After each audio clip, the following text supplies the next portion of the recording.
레깅스를 입은 여성의 뒷모습을 약 8초 정도 동영상 촬영을 했어요. 그 여성은 자신의 신체에 그 레깅스를 입은 모습의 뒷부분을 촬영한 사실을 알고 나서 설왕설래, 한마디로 이 법원의 판결이 갈지자 걸음을 걷습니다. 안녕하세요. 진영의 변호사의 생생법률의 진형의 변호사입니다. 요새 꽃이며 정말 이 봄이 온 듯한 이 화사한 이 계절의 감각을 느낄 수가 있는데요. 그래서 그런지 굉장히 이제 옷차림들도 상당히 상큼하고 또 얇은 봄옷들이 드디어 이제 우리 이 눈을 즐겁게 하고 있습니다. 그런데 레깅스 많이들 착용하시는 젊은 여성들 많으시지요.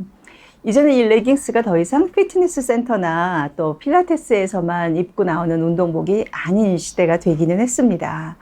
자, 그래서 오늘은 과연 우리가 이 레깅스를 둘러싼 우리 사회의 뜨거운 이슈, 즉 레깅스를 입은 모습을 촬영한 것이 과연 카메라 이용 등 불법 촬영의 소위 몰카 범죄로 처벌을 받을 것인가에 대해서 한번 같이 이야기를 해보고자 합니다.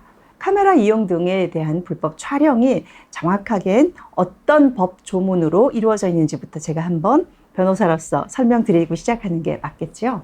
우리가 알고 있는 몰카 범죄, 즉 카메라를 이용해 불법한 촬영을 한 것, 이것은요 법 조문에는 이렇게 나와 있습니다. 카메라나 그 밖에 이와 유사한 기능을 갖춘 기계 장치를 이용해서 성적 욕망 또는 수치심을 유발할 수 있는 다른 사람의 신체를 그 의사에 반해서 촬영하는 행위, 이것을 처벌하는 성폭력 처벌에 대한 특례법이 있습니다. 성폭력 처벌에 관한 특례법 제14조에 나타나 있는데요. 바로 이 카메라를 이용해서 다른 사람의 성적 수치심을 느낄 수 있는 신체 부위를 촬영한 것. 여기 이제 대표적인 경우가 바로 어떤 타인의 성적인 특정 부위를 몰래 찍는다든지, 소위 뭐 화장실이나 또는 뭐 숙소나 또는 모텔, 호텔, 여관 이런 데다가 몰래 카메라를 설치해 놓고 그 사람의 특정한 신체 부위를 찍거나 또는 성관계 영상을 찍거나 또는 그런 영상을 유포하거나 이제 이런 경우가 바로 카메라에 대한 불법 촬영죄에 해당하는 것이죠. 성적인 수치심을 느낄 수 있는 신체 부위 라고 하면 대충 떠오르는 우리의 예를 들어서 어떤 뭐 여성의 가슴이라든지 또는 뭐 엉덩이라든지 또는 뭐 남성의 이 성기라든지 또는 여성도 마찬가지 뭐 성기라든지 이런 부위에 대해서는 어느 누구도 이것이 이제 성적인 수치심을 일으키게 하는 행위이다, 그 부위이다라고 하는 것에 대해서 별 이견이 없으실 거예요.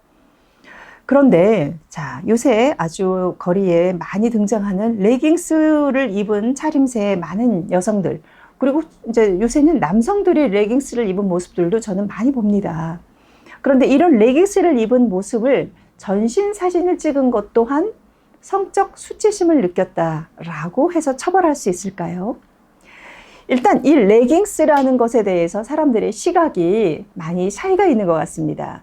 어떤 이들은 레깅스는 당연히 이제는 운동복이야. 이 운동복은 한마디로 일상복이란 얘기고, 일상복을 입고 거리를 활보하는 것은 내가 이에 대해서 옷이지 더 이상 이 옷을 입은 나의 모습이 성적인 부끄럽거나 수치심을 느끼는 상황이 아니다.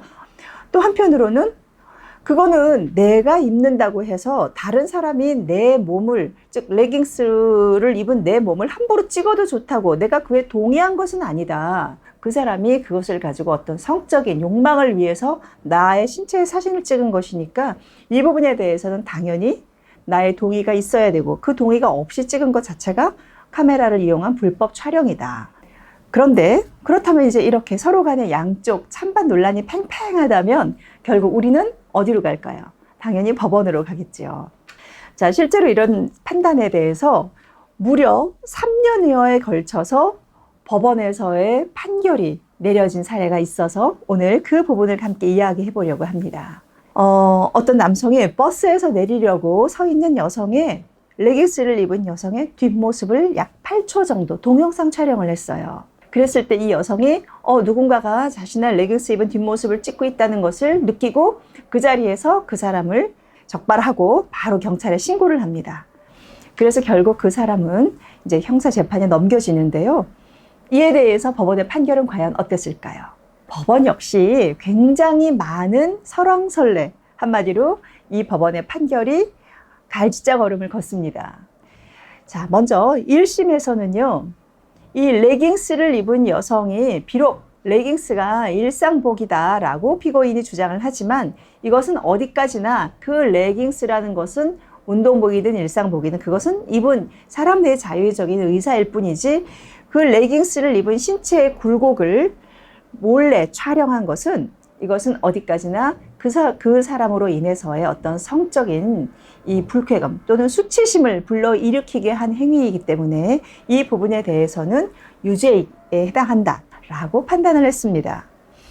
이에 대해서 검사가 항소를 했습니다.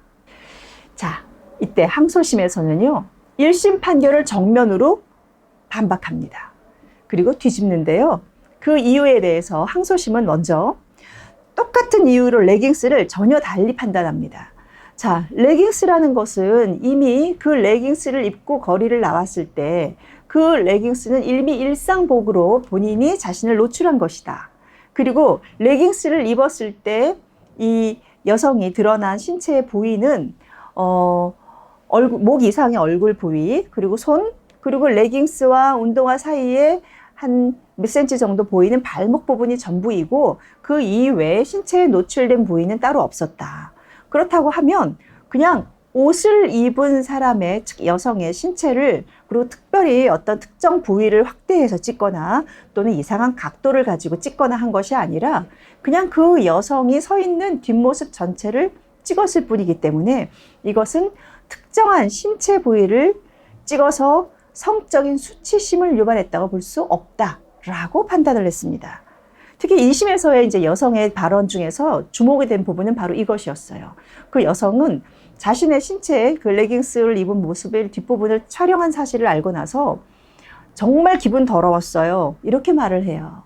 자, 기분이 더럽다라는 것은 재판부는 성적인 수치심, 자기는 너무 부끄러웠다. 이런 성적인 수치심이 아니라 기분이 더럽다라는 것은 성적인 불쾌감을 표현했다라고는 판단할 수 있을지 몰라도 여기서의 그 카메라 이용 촬영에 대한 이 범죄의 구성 요건인 성적인 수치심을 느꼈다라고 보기에는 다소 어렵다라고 판단한 것이죠.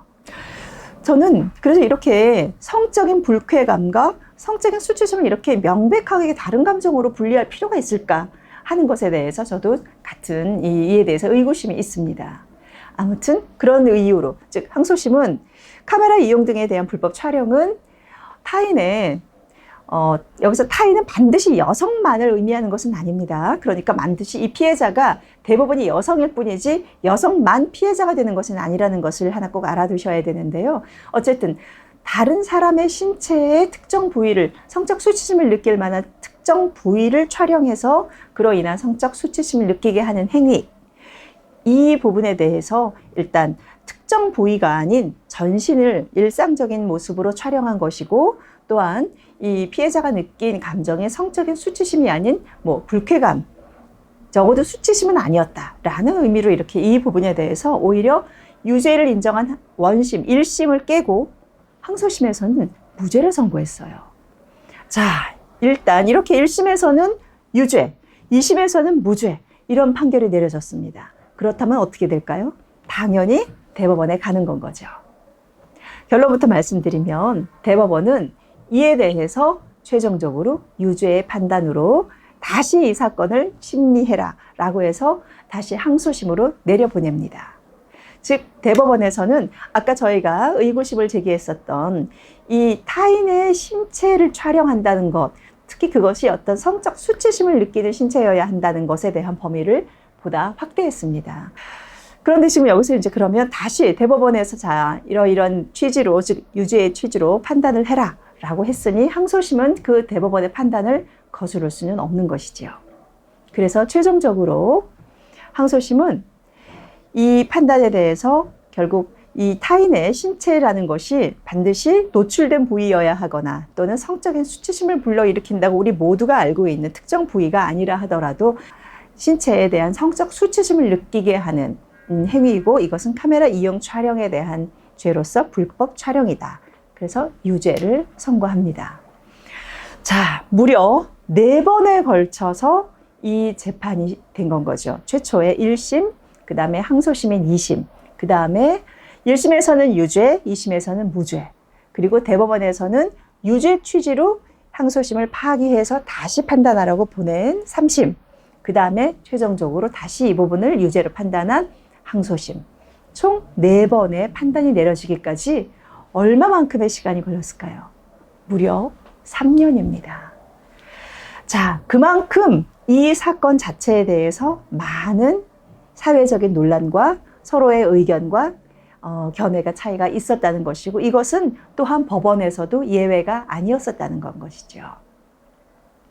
자, 물론 이제 뭐 법원에서 판결을 내렸으니까 우리 모두 다 그렇게 생각합시다, 이런 말씀을 드리려는 것은 아닙니다.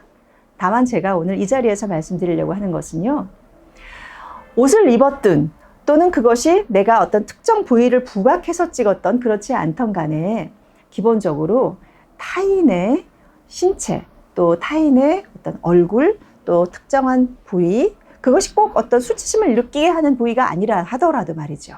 그런 경우에 있어서는 그 사람의 동의가 없이 타인의 모습을 찍는 것은 원칙적으로 이제는 카메라 이용에 대한 불법 촬영이 된다라는 것을 알고 계셔야 한다는 것이에요. 이에 대해서는 우리 모두 다 함께 인식하고 이에 대해서 서로의 예의를 지키는 우리 사회가 되기를 바라는 마음으로 오늘의 이 카메라 이용 등에 대한 불법 촬영 말씀드렸습니다.